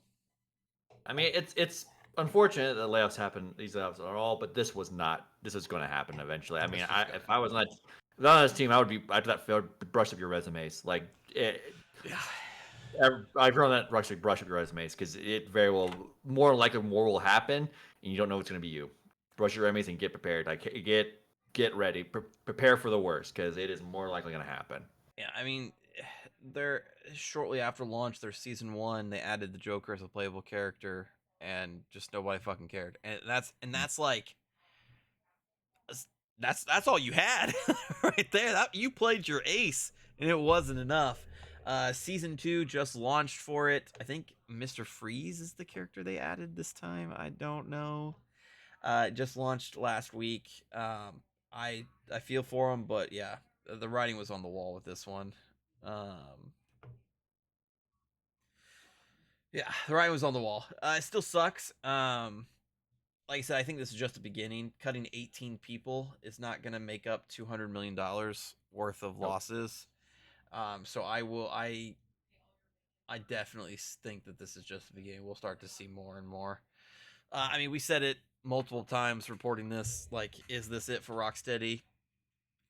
It's I definitely don't going to know. lead to a reduction, Mhm. for sure. Hopefully, they stick around. Hopefully, they can have another chance up to bat. But this was not it. No, This it was was not. not it. And I guess Speaking it. of flops, hey, It's bad news all. You guys been playing Concord? I don't think anyone's playing Concord. Nobody's playing Concord. It's very evident. Concord released officially last week, and it's not great. No. So Concord was announced in May during the PlayStation Showcase, right ahead of Summer Games Fest, and it looked like budget Guardians of the Galaxy. But like I said in our breakdown of that event, I thought that it definitely looked intriguing for sure. Um, Came and went. They didn't really say anything else about Concord. In July, they did like an open test where people that pre-ordered the game could try it out, and then a week later they opened it up for everybody. And the numbers then were not great. Nope. Uh, Granted, we only have Steam numbers to go off of because it released on PlayStation 5 and Steam. PlayStation 5, there's no way to look up numbers or anything, so these are only Steam numbers. But if it's any indication of what PlayStation doing, it's not great. Um, so Concord, um, as of reporting right now, all-time peak of only 660 players. 24-hour peak of 118 players. In the last 2 hours, how many you think, Nick? Let's play the guessing game. Under 100. It is under 100. I don't have any guess beyond that. 72 is playing in the last 2 hours on Steam. Concord is a hero shooter, very much so like Overwatch with a sci-fi twist. You play as free runners, Free gunners, uh, I think they're called. free I gunners, don't. whatever. I don't know. They're like Don't space care. pirates. And they're doing all these things with story every week. They release a new vignette, kind of forwarding the story, and all those would be free. The game has a $40 price tag at launch. So it's very much so in the premium kind of, you pay a price and then you get stuff and stuff like that. They haven't really released any monetization into it yet, but they said that they were going to. Well, they're gonna Uh, have to. that they have to at this point. But yeah, things not good for Concord. Um, No. There was, as I said earlier, Marvel Rivals is more going into a crowded space, but it's making all the right moves to impose itself into that space. Concord did the opposite. It made all the wrong moves to impose itself into this space. I understand. Now, granted, I do want to say they're charging $40 for it, and they had an interview where they talked about why they're charging money up front for it. They have a noble goal. They said they don't want to nickel and dime people like they do, and artificially bring them back constantly with battle passes and things like that. I get that. That's a noble goal to kind of go back to the old school way of doing it. Unfortunately, that's just not that style is just not the reality of the market now. So they're gonna have to pivot. And I fully believe that the game will go free to play within the year, 100%. They're gonna have to. 100%. Yeah, it has to. Let's look up some other disasters, shall we? So we just talked about them. Suicide Squad killed the Justice League. All-time peak 13,459 players. Last 24 hours, 143 players as its peak. Colossal flop, right? Let's look up Redfall. Redfall all-time peak 1,560. Currently playing 43. That's really funny.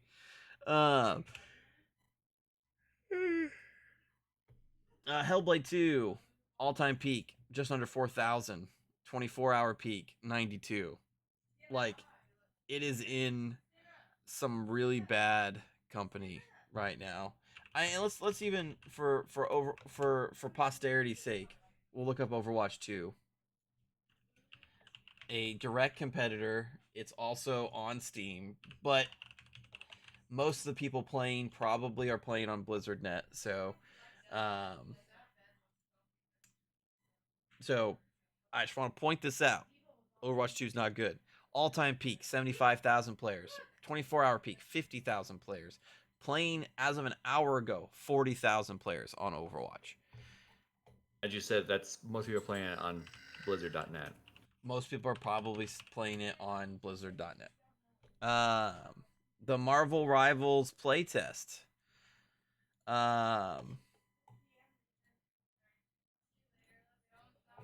It won't show me because that playtest is closed. But a 30-day average was like 1,600 players. So Concord released in this extremely dense space with a $40 price tag, hardly any marketing.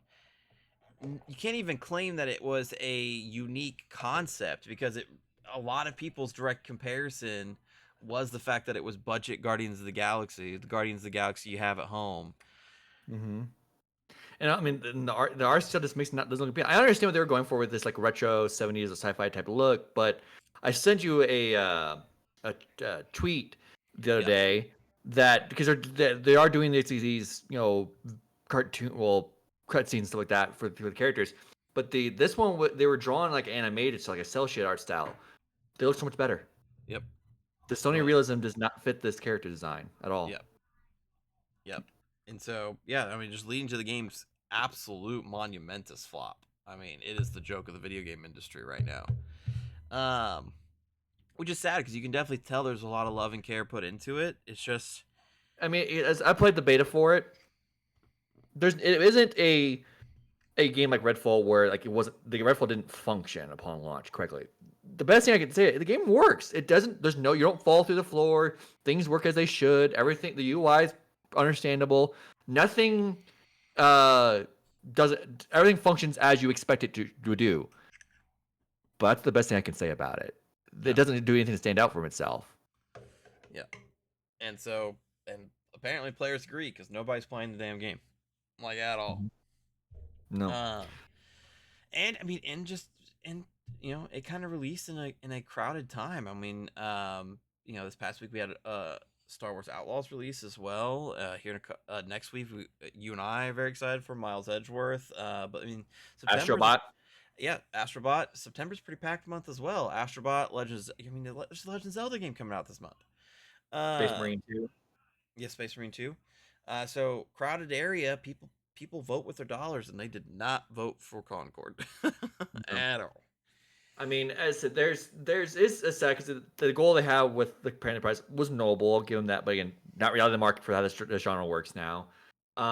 This is the game they wanted to make, though. A lot of people are like, Sony made it for them. No, they didn't, because they were working on this game for 8 years. Yep. And Sony bought them 2 years ago. So this is what the game they wanted to make, but this is just an unfortunate. Sometimes you swing and you miss. Yep, for sure. That's what that is. I definitely think that we will get a like Concord 2.0 type thing where it goes free to play and they change up some of the stuff. I think that's on the horizon. They have to. I am curious. This is a colossal flop for Sony and it's like this because this is their second game as a service attempt, really. After Helldivers, Helldivers was like run and raise success, but not without controversy and issues. No, but I'm just talking money. Yeah, like money wise success. They weren't expecting how much it did. Yeah. This is counter to that. Yes. So it is curious how Sony is going to look at these initiatives going forward. I think fell. Anyway, Well, I mean, they already had cut their because they wanted to do 12, and then they cut it to 6. mhm, So I mean, because the yep, Last of Us online game got canceled. So and Spider-Verse I can I get wonder if canceled. they're gonna cut it even further. Just this isn't what they're known for. This isn't what they do. It's What I'm hoping at least happens for Firewalk's sake is that to me their hearts were in the right place, yes, but that doesn't mean money. Um, I mean, obviously in this type of situation, layoffs, Sony shutting down the studio wouldn't be a surprise, but I don't want them to do that because the one that just bought the thing. yes, Uh, so I'm hoping they kind of they're gonna obviously gonna have to like company develop studio wide meeting and kind of recalibrate things and go, okay, we're gonna give you a second chance, but we're gonna have to be like really peculiar about what the second chance is gonna look like. It's probably not gonna be a games as a service. yeah. Probably shouldn't I be. and and I think too. I think they probably will give them that chance. I I I think we're gonna see a free to play version of Concord. We'll It's have to, like I said. people people will try. First things first. I think is going to happen. It's going to get added to PlayStation Plus immediately because at this Hmm. point they just need players playing it, and Hmm. I think it will eventually go free to play with a different monetization pattern, very much so like we see in all of the games these days. Um, and I hope they're using this time to think about something that's going to set them apart because that's what they need is something that sets them apart. Um, so definitely hearts go out to Firewalk Studios. Their hearts were in the right place. This wasn't a failure of a game because the game wasn't made well. It was made just uninteresting. It was not the right game for the current layout. Had this game released 2 years ago, maybe it would have stood a better chance. Maybe. 4 years ago, I'm sure it would have been fine. I know. I mean, Sony's got to be eyeballing fair games a lot right now. That Yep. game's still slated for release. Yep. Um, I mean, I would genuinely the ones that they're still planning to release, I would genuinely be looking and going, maybe we should go free to play with these ones because that's Yeah. maybe our best bet. Helldivers is Or a flash. or if they're still early enough in the development process, see about changing them to be like a cooperative experience or like a single player experience or something that sets you apart because I think the industry has shown that like we're reaching a point of live service winter for these games. Because Everybody has their live service games. There's probably like 3, 4, 5 live service games that they return to consistently, and they don't have time or room for another one. there are, I mean, I think it's been coined. There are games that were considered black hole games. They just suck you in and don't. Fortnite, League of Legends, Warzone. What was another one? Grand Theft Auto Valorant, 5. Destiny, Grand Theft Auto 5. FIFA 5. Yeah, like there's just too many live service games out there. You have to be wholly unique or fill a goal fill a hole. Like Marvel Rivals, I'm excited to jump into that because it's filling my hole of Overwatch because I no longer play Overwatch. Um, uh, I mean, games like GTA are completely on their own an island. You've got all these battle royales, but they're the battle royales that stayed because they had the player base too. Apex, Fortnite, Warzone. There's just not room for any more unless you are filling a hole or completely unique or you're attached to an IP that's going to be marked with success. There's just no other option really. No. Well, Concord and Sony were not the only game studios that had some issues this week. As we mentioned, Star Wars Outlaws came out, and PS5 players were left out in the dust. Major. So, as with all Ubisoft games, you can buy a gold edition of the game for a little bit more money. It gets the season pass. You usually get like 3 days early access. Star Wars Outlaws, no different. The early access period started Tuesday of last week, and players that bought it on PlayStation started up the game, put in significant time. Some people putting in 15 to 20 hours in 3 days. Friday, the actual official launch of the game, and PlayStation 5 players turned on their console, tried to load up the game, tried to load up their save file, and their save file was gone. Uh, some kind of bug in the day one update deleted all PS5 owners' early access save data. So there was lots of people just absolutely livid. Because, like I said, there were people that had put in like 15 to 20 hours worth of gameplay into the game, and it doesn't seem like it's a very short game. Seems like it's in the 30-hour range to complete. So it's not like they were close to the end or anything like that. They were in the meat and potatoes of the game, and lost their save data. Ubisoft trying to make it right by giving them some kind of like little charm in the game, as well as some like Ubisoft points for their like digital storefront. But to say that that was Like, satisfactory would be a lie. no, that's satisfactory. I mean, that's the issue with I had a bad feeling with some of the Star Wars Outlaws. Like, something's gonna be Ubisoft about it, and there is Ubisoft things about it. That's or I mean, with Assassin's Creed Shadow now too. It's like I'm not pre-ordering the game. I think the game looks interesting, but it's Ubisoft. Yep. They're not on my list of trustworthy developers. No. No. So I'm excited for Star Wars Outlaws. I was gonna wait until cause I read the GameSpot and the IGN reviews. Both of them said there was some bugs in it and stuff. So I was gonna hold off. Um, Glad I didn't get the early access stuff because shit, I'd have been without a save data. But yeah, definitely hearts go out to them. I mean, that's how you learn the hard way in old school gaming. You play Pokemon on your Game Boy, catch a legendary Pokemon, forget to save, batteries die, and then you lost that Pokemon. That's how I learned the hard way of saving consistently. But even if that was the case, it doesn't seem like it would have helped here because save data got ripped away from you by a bug. So just awful. I feel for those players for sure. For sure. Lastly, we wanted to end with some good news. The Sonic 3 trailer dropped last week, and just certifies the opinion of mine that we are living in the dankest timeline ever. we are we are in a situation where Sonic the Hedgehog will probably have the first good video game movie trilogy. It's so weird, man. I just You can't told me stand it. that you would have told me 10 years ago that Sonic would be the first. I would have laughed like Sonic, really, really. And then the first movie comes out with the first trailer, and it's a disaster. And fans win a rare internet victory. Get them to change it, and the movie's actually like really good. And then they do a second movie, and you're like, what the hell? What's happening here? Knuckles? Knuckles is in it? Cool. Who's playing him? Idris Elba? Why? And then he's the best damn part of the fucking movie.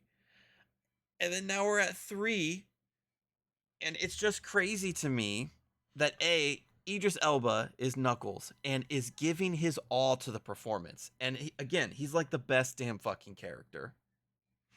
We get Shadow the Hedgehog finally, and it's competent. Like, that's Shadow's story that I know from Sonic Adventures 1 and 2. Like, we're doing everything by the books here. This is really weird. And then Jim Carrey comes out of retirement to play Eggman again, Dr. Robotnik, because they actually are cool.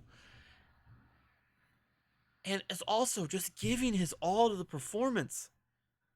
It's like, what the fuck is happening?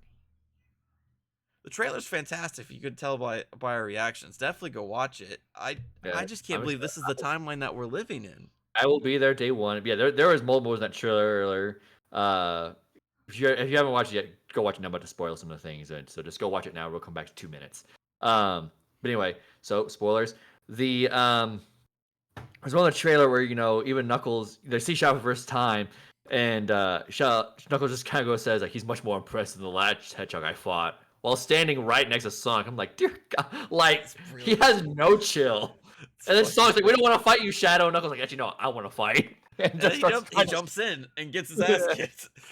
Like Like, what the fuck? It's got so much personality, and I think they're still hiding stuff. There's some theories going around, like you see in trailer where like the robot's coming out of the water, like at his pier, and you see Sonic, Tails, and Knuckles. You see the back of Sonic, Tails, and Knuckles, and they're looking at the robot coming out of the water. They're a little off center.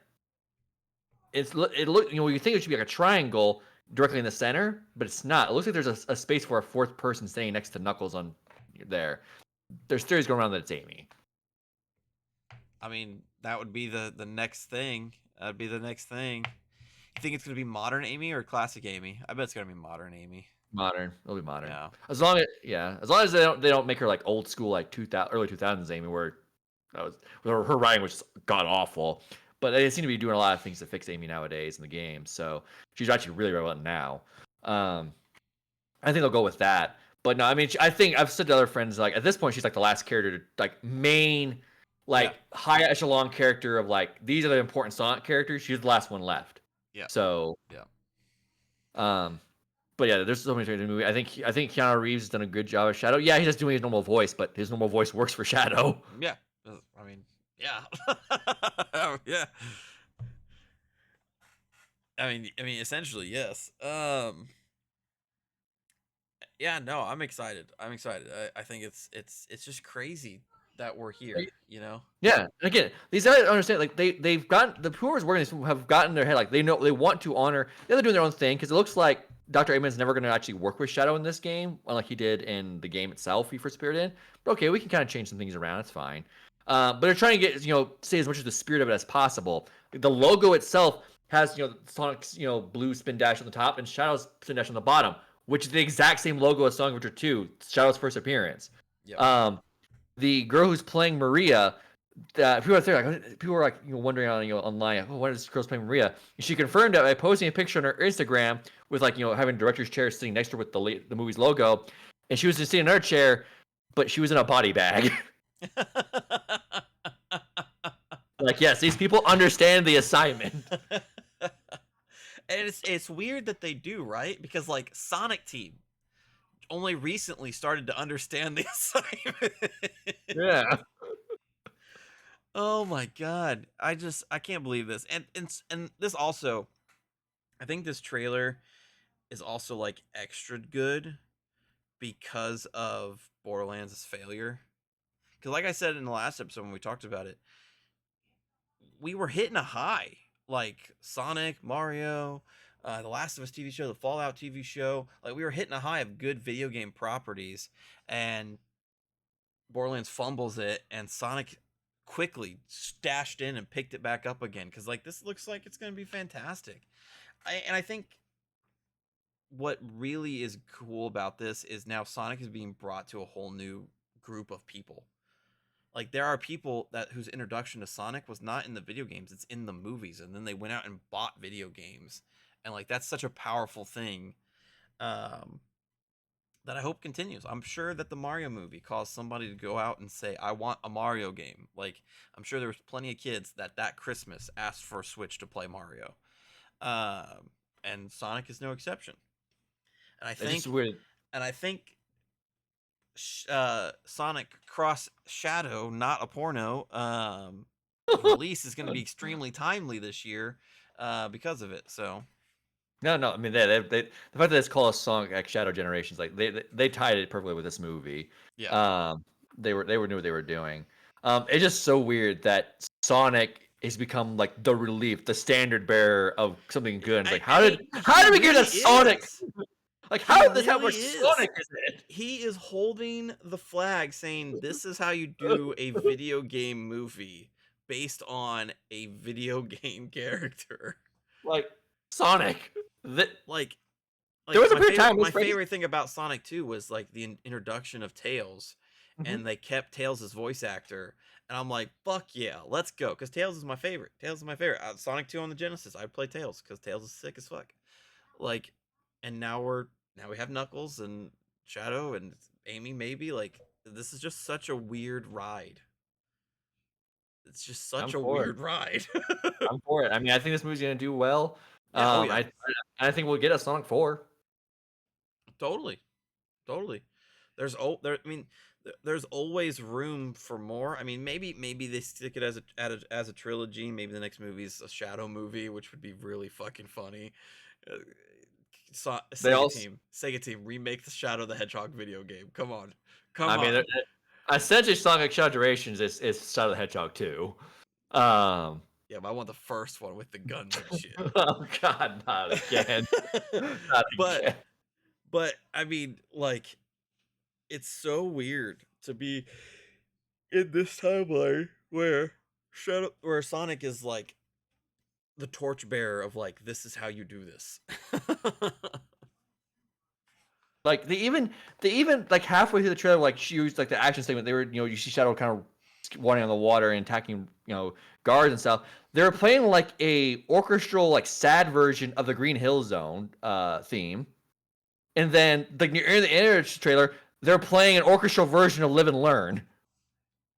Like this is a crazy time. Like it's a crazy time to be alive. I mean, I'm happy that Sonic's doing it, but like Sonic is the savior of these things. What the hell? How? He's not been the savior of anything. Whoa. Oh, my lord. My lord. Sonic is the hero to all of us. He may not be the hero that we wanted. He may not even be the hero that we deserved, but God almighty, he's the hero we got. Yeah. The Sonic movie walked so the Mario movie could run and jump. And apparently then that's run and jump so Sonic could run even faster. Yes. Yes. With Shadow and telekinesis and shit. Sonic 4 with blackjack and hookers. Let's go. Oh my gosh. But yeah, that's going to conclude our episode. Let us know in the comments. Are you excited for Sonic 3? Are you pissed off that Indiana Jones is coming to PS5? Are you going to go out and buy Marvel Midnight Suns? Because I asked nicely. Because it deserves a little bit more love than it got. Let us know in the comments. Like, subscribe if you haven't done so already. It helps us out. Keeps you in the know with our next videos. I promise at some point we're going to get to that Paper Mario review. I just got to finish it. I got the 6-star. We're on the home stretch. I've been sitting here waiting for like 2 months. I got distracted by Marvel Midnight Suns. I'm sorry. It's really good and deserves more credit. But as always, we will just see you in the next episode. Thank you so much. Adios.